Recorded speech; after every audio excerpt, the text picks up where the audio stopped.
அதாவது நம்ம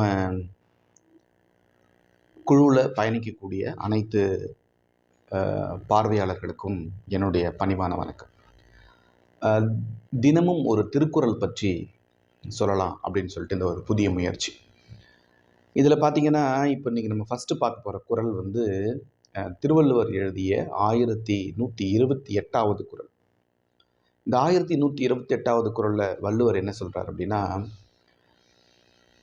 நெஞ்சத்தார் காதல் அவராக வெய்துண்டல், நெஞ்சத்தார் காதல் அவராக வெய்துண்டல் அஞ்சிதும் ஏபாக்கு அறிந்து என்று சொல்கிறார் வள்ளுவர். அதாவது ஒரு ஒரு காதலன் ஒரு காதலி 2 பேர் இருக்கிறாங்க. காதலனை வந்து மனசுக்குள்ளே நினச்சிட்ருக்கா, என்னுடைய நெஞ்சுக்குள்ளே அவனை நான் நினச்சிட்ருக்கேன். நீ என் நெஞ்சுக்குள்ளே இருக்கிறதால நான் ஏதாவது சூடாக குடித்தாலோ சாப்பிட்டாலோ அது வந்து உன்னை பாதிக்கும், உன்னை வந்து அது கஷ்டப்படுத்திடும் அப்படின்றதால நான் சூடாக எதுவுமே சாப்பிட்றதில்ல அப்படின்னு சொல்கிறது. அப்படி ஒரு அருமையான ஒரு குறள். இது வந்து காதல் சிறப்புரைத்தல் என்கிற தலைப்பில் இந்த குறள் வந்திருக்கு. 1128வது குறள். அதாவது இன்றைக்கி இருக்கக்கூடிய சமகால கவிஞர்களாக இருக்கட்டும், அல்லது அதுக்கு முன்னாடி இருந்த கவிஞர்களாக இருக்கட்டும், அவர்கள்லாம் வந்து பெருசாக நிறைய நாங்கள் வந்து காதல் பாடல் எழுதிட்டோம், அது எழுதிட்டோம், இது எழுதிட்டோம்னு சொல்லிக்கிறாங்க. என்னை பொறுத்த வரைக்கும் வள்ளுவரை போல ஒரு சிறந்த காதலையோ குடும்பத்தையோ அக உணர்வையோ சிறப்பாக சொன்ன ஒரு சிறந்த எழுத்தாளர், அது ஒரு சிறந்த ஒரு அறிஞனை பார்க்கவே முடியாது. அந்த வகையில் ரொம்ப சிறப்பான ஒரு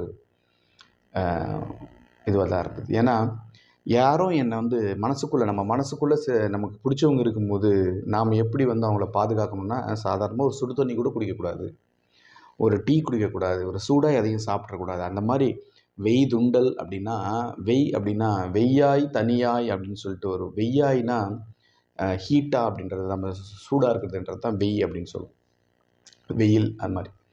அப்போ அந்த வெய் அப்படின்றது, இந்த வெய்யாயினா சூடாக இருக்கிறத நம்ம உள்ளே எடுத்துக்கும் போது நம்மளை அறியாமலேயே அவர்கள் வந்து அங்கே பாதிக்கப்பட்டுறக்கூடாது, என் நெஞ்சுக்குள்ளே இருக்கிற அவருக்கு வந்து அது சுடும், அவருக்கு வந்து அது கஷ்டமாக இருக்கும், அதனால் வந்து நான் நிச்சயமாக அந்த மாதிரி எதுவும் பண்ண மாட்டேன், அந்த மாதிரி எதுவும் சாப்பிட மாட்டேன் அப்படின்னு.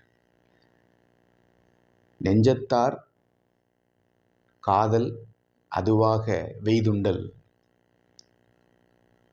எவ்வளோ அருமையாக சொல்கிறார். நெஞ்சத்தார் காதல் அவராக வெய்துண்டல் அஞ்சுதும் வேபாக்கறிந்து. இதுதான் அந்த குறள். 1128வது குறள்.